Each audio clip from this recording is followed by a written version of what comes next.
Hey YouTubers, good morning, Robb. We've got another video on movie reviews this morning. Last week we did Sullivan's Travels, 1941, Preston Sturgis, Veronica Lake, and Joe McCrea. Today we're doing 2014 Wes Anderson, The Grand Budapest Hotel, Ralph Fiennes. It's a pretty good movie. It's a comedy.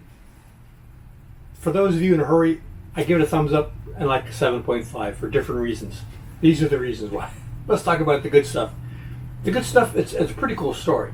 And it's very well done. It's edited. There's a lot of things going on. Even though there's a lot of things going on, it's easy to keep track. And you don't get lost in the weeds. And it's a fictional story in a fictional country about a fictional book written about a fictional hotel. And it's a story of how this young lobby boy ends up owning this magnificent hotel over a period of his lifetime. And the main character is Ralph Fiennes, and he has the best role. It's very well developed, and you get to see and learn a lot about Ralph. The other characters, not so much. That's a criticism. It's a comedy, but there's not a lot of big laughs in it. There aren't any big laughs in it. There are laughs. I don't remember not smiling in the whole movie. It was enjoyable. Partly because Wes Anderson is so unique in his style of filmmaking, because there's no other director like him. He has a very style-focused, composition-focused method of or style of filmmaking. You know, he has a way of doing things with his form, but the content of the movie, the story, the humor wasn't as strong as the style. Like, to me, comedy, if you have people in the room, they're sitting at a table, they stand up, they leave the room, they go through a door into another room. There's 10 different places you could have comedy. You're sitting at the table could be funny. Standing up could be funny. Leaving the room could be funny. Entering through the doorway could be funny. How many times have you seen W.C. Field go through a doorway and get snagged on something hanging from the ceiling? You know, there's different things you could do, but you don't see this. It's a dry humor. It's a whimsical humor. I'm a big fan of dry humor. I'm a big fan of whimsical humor, but I would have liked to have more comedy. The funniest laugh was the very first scene of the movie where the author of the book is talking, and he's talking in a very formal way, which most of the characters do talk in a very formal way, which was appealing in some ways, and in other ways it was a little bit distracting from the story, I think. But he's interrupted by a child in a very funny way. And the very first scene of the movie. But it doesn't get funnier than that. It's like, it's funny, it's amusing, you like the characters. There aren't any bad actors in the whole movie. But I don't think they have as much to do or act with as Ralph Fiennes did in the movie. The guy who played the lobby boy, I forgot his name, we'll leave it up here. He did a very good job. He didn't have a lot to do. It was very kind of low-key. But the movie, the style of the movie, the color, the pacing. The pacing is another thing. It was a little bit... Once they introduce the story and it gets rolling, it's like a train going the track.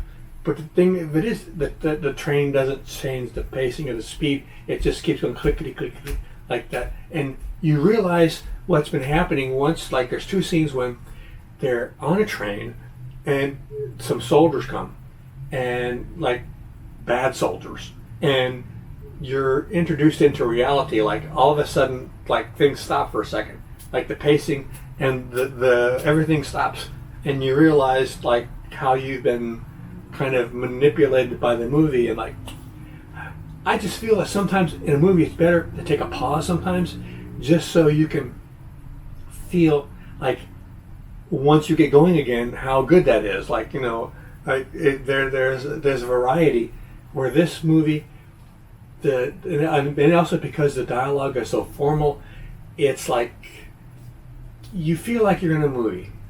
You're not in a story. It's a great story. Great people, great actors. The backgrounds and the colors and the symmetry and they're going to be teaching this movie in film classes for the different things they did with the cinema photography. But you know, somebody told me like in 3 cases they changed the format of the film, the ratio of the film, like 14:1, whatever, the different composition, or not composition, but the film width size was changed in different parts to emphasize different time periods.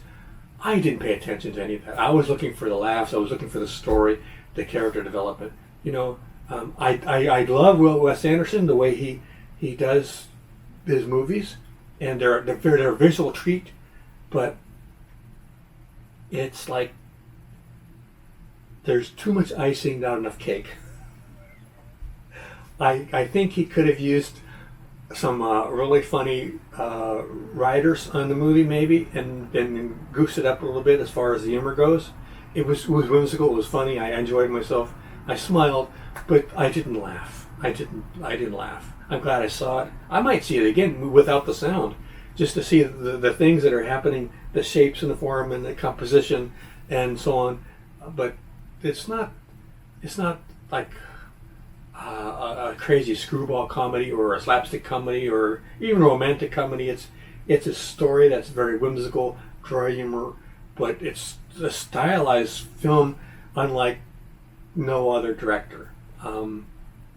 The sound was a little bit disappointing. I heard somebody say that it had very good sound, like the music and different. That I can't remember any music in it that was memorable.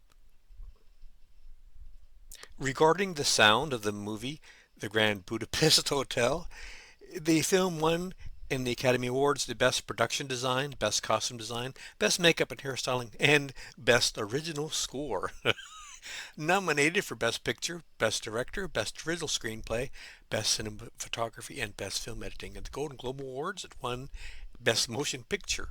Nominated for Best Director, Best Actor, Best Screenplay. At the BAFTA Awards, won the Best Original Music, Best Production Design, Best Costume Design, Best Makeup and Hair, Best Screenplay Original. Nominated for Best Film, Best Director, Best Actor in a Leading Role, Best Editing, Best Cinematography, and Best Production Design. Other awards were at the Screen Actor Guild Awards for Outstanding Performance by Cast and Motion Picture. Critics' Choice Movie Awards won Best Comedy, Best Art Direction, Best Costume Design, Best Hair and Makeup, and Best Score. Like the day after, I don't remember any of the music. I do remember at the very, very end, after the credits, they had like a little tiny character, like a cartoon character that was dancing like the Russians or the Bulgarians do with the hat, and they go around. I was thinking, how is this connected with the movie?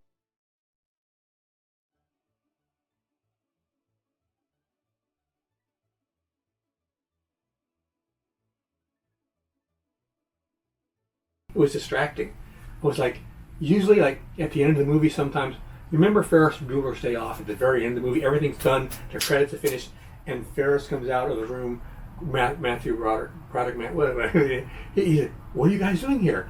You need to go home, the movie's over. You know, it's like, it's a very funny thing at the very end. It's very good if you can do that.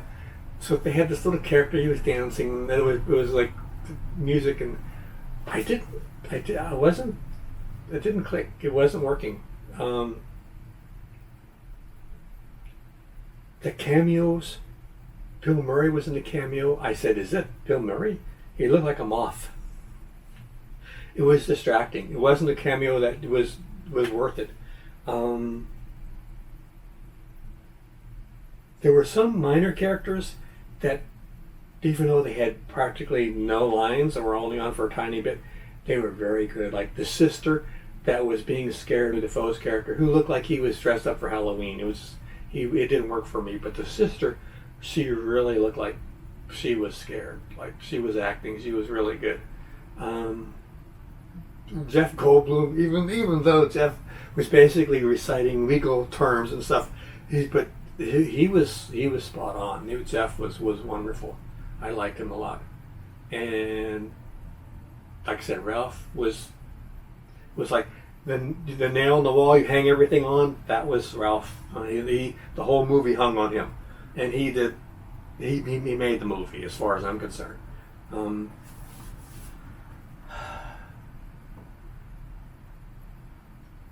The guy who played the lobby boy, he was very good, but he didn't have a lot to work with, but he did a pretty good job. So, would I see it again? It was a good comedy. It was humorous. I smiled a lot, but not a lot of big laughs. But if you like Wes Anderson, and if you enjoy filmmaking and the different things that he does with his cinematography, yeah, you would want to see that just for the hell of it. I mean, it's pretty wild, some of the stuff he does, but he could have used some more jokes, a little more cake, less icing. So hope you enjoyed this review. We'll do more next week. We'll do another comedy, and I'm trying to do comedies I've never seen before, but I've seen most comedies, so it's hard. All right, guys, take care. See you out there.